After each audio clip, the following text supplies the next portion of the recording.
এটার কোনো প্রতিক্রিয়া নাই। আওয়ামী লীগ তো ভাইগে গেছে। শেখ হাসিনা যেদিন পালায় গেল তারপর তো তাদের আওয়ামী লীগের মুখই দেখানো উচিত না।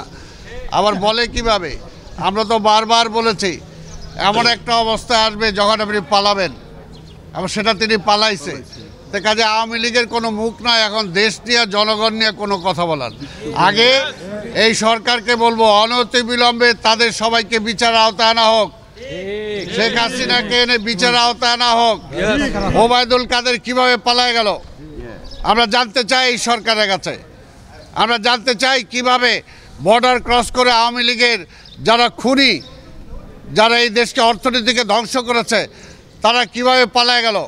আমরা জানতে চাই এই দেশ থেকে কোটি কোটি টাকা লোপাট করার পরে যে হালদার সেখানে যায় ধরা খাইলো, সে কিভাবে আবার তাদের কোর্ট থেকে জামিন পাইলো, তাকে কেন বাংলাদেশের আইনের কাছে সোপর্দ করা হচ্ছে না।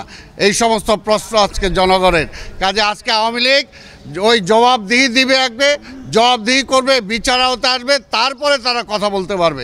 এর আগে কথা বলার অধিকারই তাদের নাই।